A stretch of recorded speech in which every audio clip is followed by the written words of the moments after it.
on the beach in Hawaii. Welcome back. It's Smoking and Toasting. This is the radio program that is all about craft beer, fine spirits, and hand-rolled cigars. We are coming to you courtesy of our friends and sponsors at B&B Butchers and Restaurant, 1814 Washington Ave in Houston, and the shops at Clear Fork in Fort Worth. BB Lemon is right across the street. My wife has taken a real liking to BB Lemon. She loves going over there. And they have this pretty nice place. Yeah, they have, you know what they have there? They have a lobster roll. It's hard to find a good lobster roll in Houston, Texas. They got a pretty good one over there. Man, I went to that, what's that lobster sandwich place? Yeah? It's not good. I don't think I've been. It's not good. But see, it's kind of like, I try not to eat like sushi in the Midwest and maybe not lobster in Houston. But the lobster roll there is really, really good. Okay, Simon Nielsen is the head brewer at Central Waters Brewing Company in Amherst, Wisconsin. Central Waters, a pretty well-known, well-respected brewery. He's been in the craft beer industry for 6 years, and he wrote a very interesting commentary recently, which was posted on The Growler, which is a craft beer website. There's a number of great craft beer websites out there. The Growler is one of them. Yeah. He says, as I write this, I'm sitting at the counter of a coffee shop in my hometown of Appleton, Wisconsin. There are 4 cans of a fruited hazy IPA and pastry stouts available and a tap line of God knows what. I would describe them as styles that are chasing trends in the current craft beer market. However, I am also fairly often described as, among other things, a pessimist. He says, I'm a 32-year-old craft brewer. I've spent most of my career at Central Waters Brewing Company in Amherst, Wisconsin. Most of my time there as their head brewer. I shouldn't feel like the old guy in the industry yet, but I do.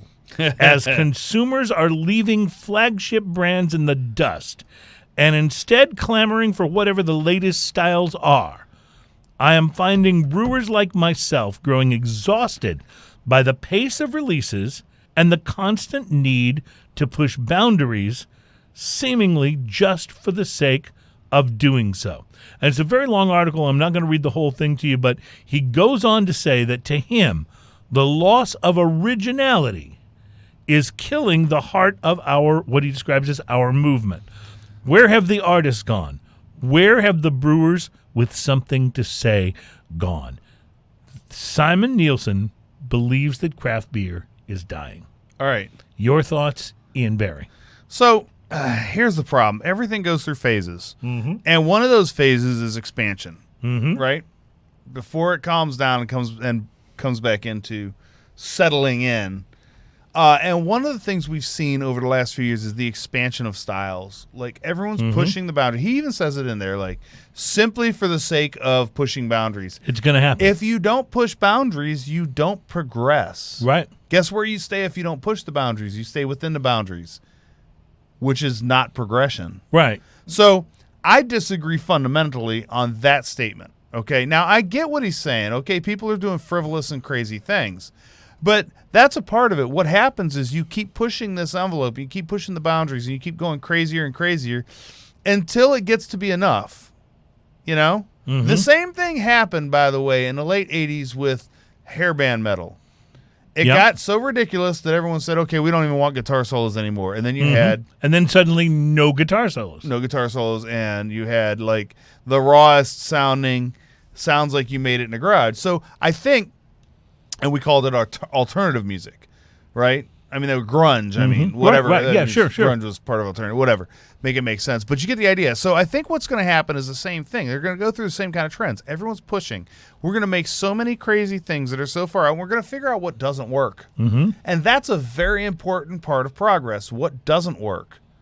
And then from what doesn't work, we're going to figure out what really does work or when those things work, you know, and then from there you start narrowing it down and you start creating a more artisan atmosphere within the quote-unquote boundaries that he's talking about. I think that a lot of people have really had difficulty with the emergence of the New England /hazy /juicy IPAs. I think they're some great, people by the have way. loved Delicious. them, and some people have felt like, okay, here we go. This is just the millennials. It's just the a bottom trend. line It's is- just, you know what I mean? Beer has to go through its Pollock stage. And I'm gonna that's a very good way to put it. Frankly, what boundaries was Pollock attached to on that? you know. Yeah. And his paintings actually sell. You know yes. that, right? Yeah. Like, yeah. they're Exactly. Yeah. No, they're worth more than $20. Yeah. 20 All right. gazillion. So, but we've got to get to that point. Well, I'm going to approach this the way I approach music, which is this.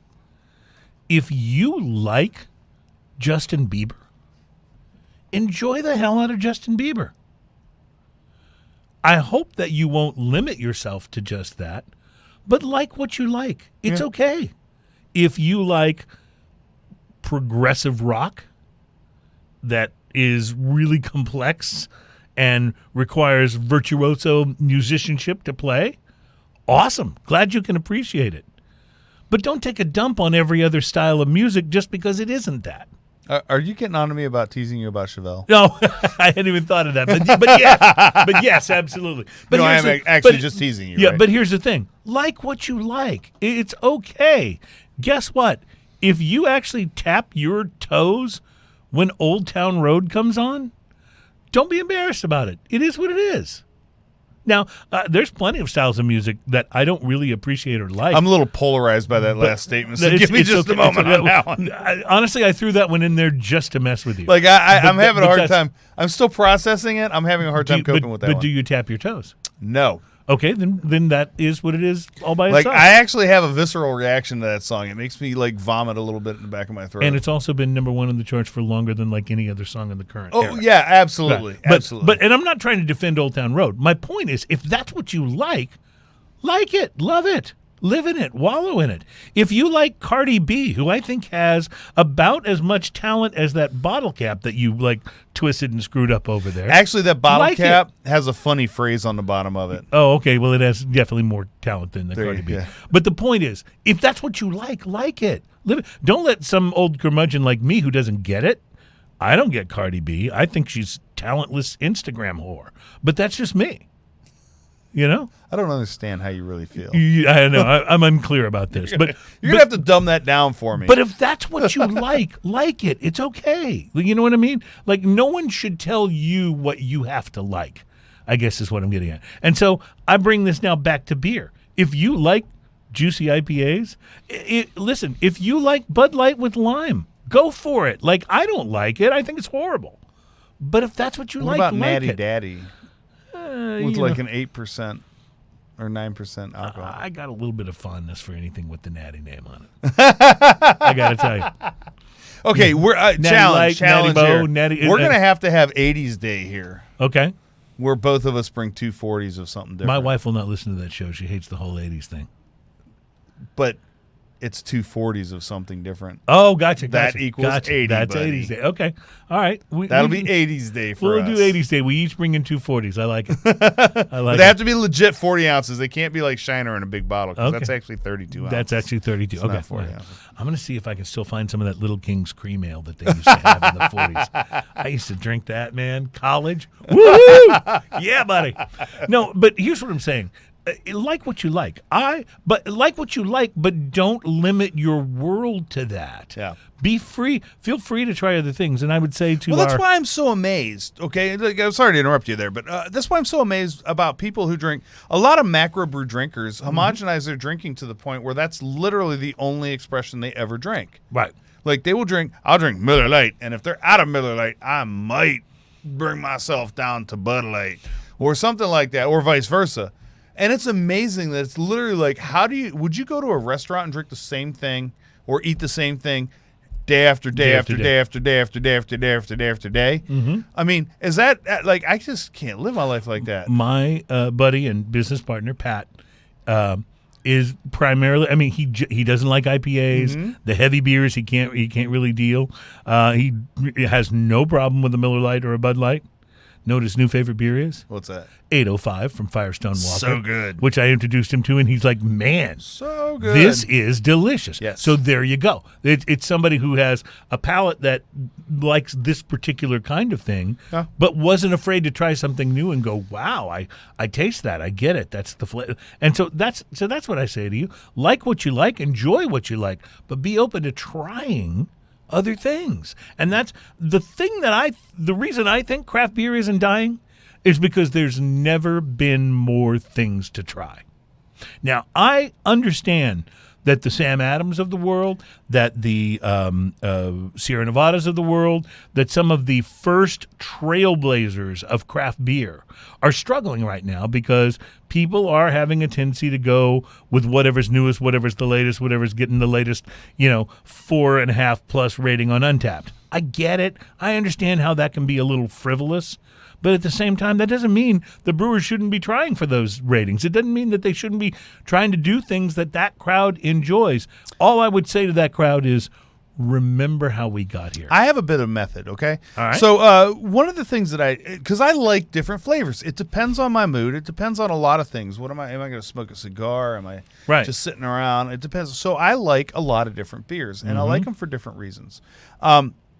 But I like them all for one overall major reason, because they all taste good. Right. They all hit my palate, and I like them. So one of the things that I've taken to doing, especially since we've talked about overlooking some of the absolute groundbreakers in our industry, like Sierra Nevada, like New Belgium, like Sam Adams. Sam Adams. So many. What I've taken to doing is when I go in to the grocery store, I'll buy a 6-pack of those beers that I always liked, that I generally overlook because I'm like, oh, what's new, what's different? Sure. And I just buy it and toss it in my fridge.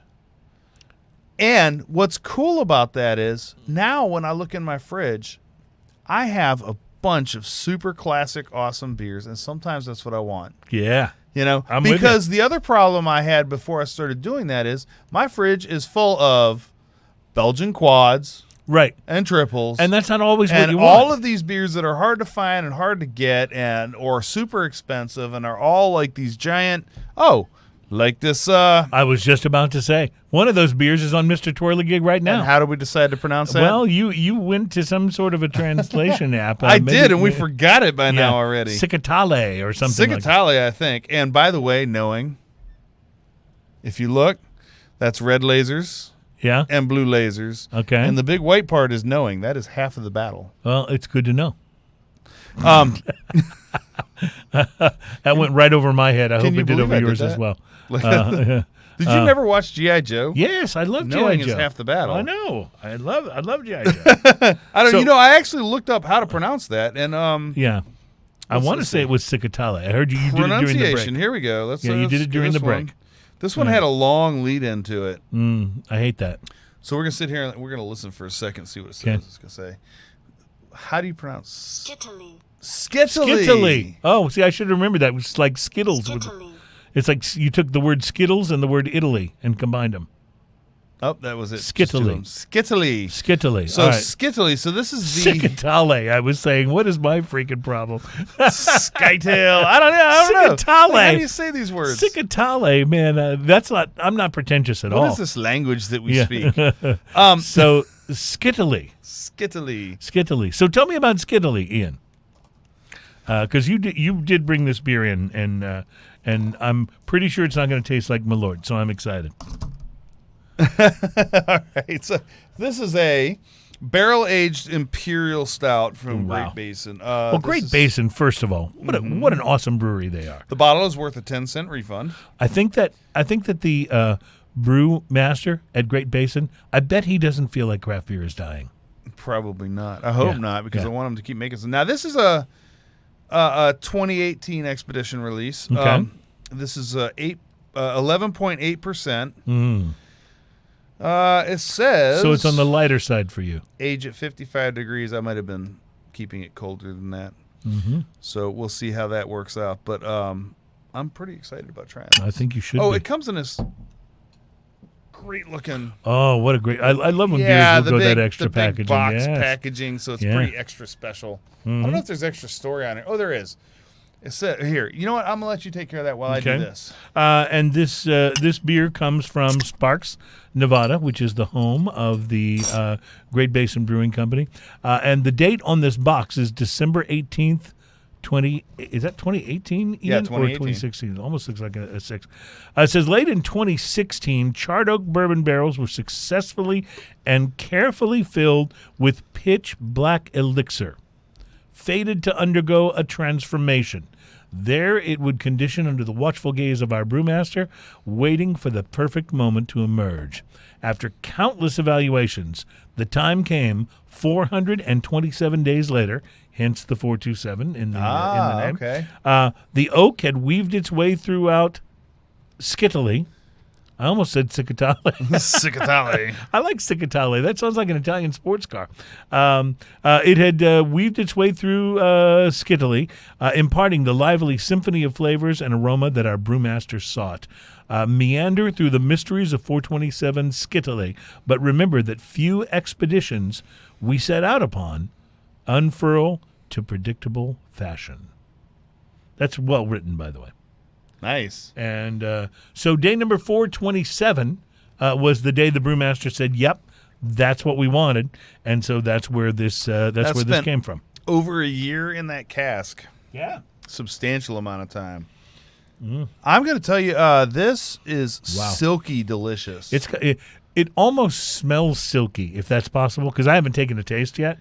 And you said silky about the time that the aromas were hitting my nose. No carbonation to this. Yeah. And I'm fine with that. It has the consistency of a black coffee. Yes. That was rebrewed.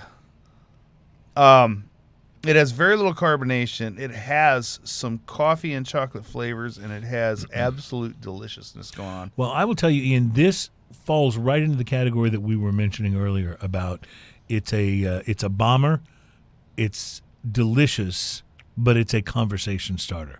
Like when you drink this, you can't help but go, okay, what are you getting in there? Obviously, there's big coffee, almost like an espresso, sort of a deep coffee flavor. The aftertaste of this is, imagine you had a pan in the oven that had caramel treats on it. Mm-hmm. And there's a little bit of caramel that dripped off onto the pan and just burnt. Like just into a crispiness. So when I was a bachelor in my 20s, I used to buy this stuff that I think was about 8,000 calories per serving. I want to say it was Orville Redenbacher, but it was a microwave popcorn, but it was a caramel microwave popcorn. Oh, mercy. So what happened was you buy the package, and it has the little pack of microwave popcorn, but then it also has this thing of like caramel, like solid in the way a stick of butter is solid. Yeah, like a block. And so what you would do is you would pop the popcorn to a certain point, then you would take it out of the microwave, you would drop the chunk of caramel goo into it, close the top. Coagulated, yes. You close the top, and let me tell you, then you would microwave it the rest of the way. And let me tell you, it was freaking delicious. It was so good, but I have no idea what that caramel stuff was, but I am tasting it in this Skittily. This is in a very good way, by the way. Well, the nice thing about it, and then the finish on this has that oak, like that astringent oak, and it just leaves your mouth watering for the next sip of it. So I'm really curious. It may not have been tasted on day 426, but certainly it must have been on 420 or 415, or like what was it that wasn't quite where the brewmaster wanted it to be, but on 427 he said, boom, bingo, this is it. Yeah, well, it would be so fascinating to know that. This is delicious. This is a great barrel-aged stout right here. This is worthy of passing around and talking about. Absolutely. This it really reminds me of really the whole thing that got us started actually doing the show, other than the concept of samples. But it was like, to be able to taste something and just really talk about it, more so than reviewing it. It's talking about it. You know what I mean? I wish that I had the cigar from this morning to go with this right now. That would have been so good. I bet it would be terrific. And the coffee on the side. Bet it would be terrific. So good. But here I got, you know what? Keegan came in earlier, and he heard us talking about TX whiskey. Yes. And I bet the TX whiskey goes well with Is that what this That's is right what here? That is, by the way. I bet that will go well. Wow. He had some TX whiskey. Just on the nose. Holy cow. Oh, boy, you're right. That does go well. And now I'm getting all this caramel out of the TX whiskey. Like almost like I had eaten one of those. Remember the caramel candies that your grandma used to have? They were wrapped in plastic? Yeah. Oh, man. Oh, are you talking about? Yeah, those. Yeah, like you know what the I'm talking about. They were Charleston like, chews were like that. yeah, though. I remember the Charleston Chew. That's- But I was talking about those ones that your grandma would have them. They'd be wrapped in the clear plastic, and it's like tied in almost like a little bow at both ends, and you'd unravel it, and it was just a solid caramel, like Crofts. I think Crofts, you're right. Was Yeah, that it? yeah. Start with a K, Yeah. right? Because you had to spell it with the wrong letter to make it stand out. That's what I'm getting on the TX whiskey after the Skittily. I keep wanting to call it Sickatale. They totally should have called it Sickatale. Oh, the Skittily takes on even another dimension after you do that. Mm-hmm. It gets more depth and more of the darker and more of the woody flavors. A little less coffee and more of the wood and oak. Yeah. Really fascinating how things like that, not everything goes together. But boy, when something does. I do want to point out there's some floaties in there, buddy. Oh, yeah? Yeah, look at that. Are they? Well, a lot of There's some IPAs floaties in that one. I wouldn't call it chunky, but there's some floaties and it's pretty darn good. Yeah, well, the beer that I always refer to when I'm giving you a hard time about that you brought in around, I don't know, show number 70 or something. Dude, it wasn't just chunky. Those were like chewy chunks. They were like that was vintage ale. I think it was finding like some sort of a raisin in 2007. Yeah. Yeah, that one would stick to your teeth. I get it. Yeah. But it was delicious. Yeah. I just didn't like. I would have preferred that it be poured through some sort of a strainer.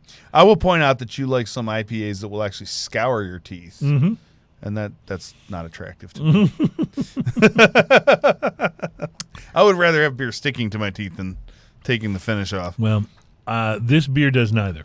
This beer this is absolutely delicious. Absolutely delicious, and what a way to finish out the show. Ian, is this something? Do you remember? Did you get this locally? Is this something somebody brought to you, or? I'm trying to remember. I think I got this on the Tavor app. Oh, okay, actually. Yeah. Well, that may be the case, and boy, they've had some interesting things there. I can't remember if I got out there. This is from Great Basin, which is in. Great Basin, which is in Nevada, Sparks, Nevada. Yeah, yeah. So that's probably where I got it. Mm-hmm. I was going to say I might have gotten it from Adam, but that would have been more West Coast. Mm-hmm. Well, it's possible too because Nevada's a little more west of us, so it's possible I got it from him as well. Well, I don't remember which one I got it from. Well, and he certainly brought some interesting beers. Yes, he By did. the way, what is it? 2 weeks, 3 weeks later, I'm still dreaming about that pecan beer. That pecan he beer got in and that Nevada. was from was it Arizona? Nevada, Arizona, New Mexico. It's from New Mexico. Yes. You have to go back and check out that show. I think it was number 149. Oh my God, that pecan ale! Like I want to, so good, I want to drive there and bring back a car full. Right? That's how good it was. And listen, pecan is not my first thought. Like, hey, what would you like your beer to taste like? Hey, pecan. No, not my first thought, but that was great. Well, it's interesting because that was a pecan ale, not a pecan porter. So we have the 512, which is out of Austin. 512 is Austin. And out of this world good. And so good. Their 512 pecan porter is so amazing. But this was completely But that different. was very different. Yeah, it was very different. And I want to give a shout out to Great Basin. Thank you guys for making this amazing beer that we're trying here. Thank you to Toppling Goliath. You guys absolutely killed it with the New World Lager. Bells, thank you so much for making a beer that my friend likes a whole bunch. And the boys in Scotland at GlenGlassagh. Yeah, that was so good. I know I'm butchering your name, but I'm just trying to have fun with it. GlenGlassagh Revival. That's probably it, GlenGlassagh. If you find it, buy it. That's all I will say about as a sort of a final review. If you're ever curious about the name, you just say Glen and then mumble something. Glen. Yeah. Glen. That's so bad, right? Yeah, it is. It really is. No, that was a fantastic whiskey. It really was, and it's another one of those shows where I think we liked pretty much everything. I was obviously bigger on the pale ale than you were, but everything was pretty darn good. No, yeah. It's so, yeah, we had the deck stacked for us. I think I teased this last week. We didn't get to it, that we were going to get to it this week, and we didn't. But we will definitely talk next week about the artificial tongue. This is a real thing. It's a scientific breakthrough. This artificial tongue that they can use to have it taste whiskey, and it can detect counterfeits. So if you're drinking a counterfeit bottle of Pappy Van Winkle, it will know, and so hopefully it will help fewer of those things actually ever make the store shelves. So we'll keep you posted. The only I see a little issue with that. How do you have the artificial tongue taste your bottle? I don't know. Maybe I don't know. So we'll delve into this next week and try to find out how the artificial tongue works that make you go? and where it might come into the whiskey bottling and distilling and distribution line, as it were. So we have that to look forward to for next week's show. And I believe, I'm just going to do a quick check on my calendar here, but I believe we have a special guest. Yes, we do. Michael Gallagher from Trincheto Spirits will be on with us, and he'll be bringing some spirits for us to try. So spirits to try right now. Right now. Okay, we're gonna bury that one. I think we're done with the right now. I don't know if I can. Yeah, you like got I want to say it all the time. You got to. Like I actually want to say it right now. I was gonna say, when do you want to say it? Right now. Well, this has been a really great show for tasting. I want to thank Keegan once again for allowing us to taste the whiskey, the Revival, which is really terrific. In Spanish, that's Ribibili. Revivili? Ribibili. Yeah. La Revival. La Ribibili. Yeah, which is Spanish for the revival. Brian Coulton. My translation prowess. Wiki Brian got the he paid us a compliment, and now he's wishing perhaps he hadn't. He's got regret. and I don't blame him. Have a great week, ladies and gentlemen. Thank you so much. If you have a chance to try the Sikitali or the Skittily, as they call it, enjoy it. And Skytail. Ian, this was a fun show. Thanks for everything. You got to put the emphasis on the right syllable. You really, indeed, you do. Have a wonderful week, my friends. Thank you for joining us for Smoking and Toasting, and cheers.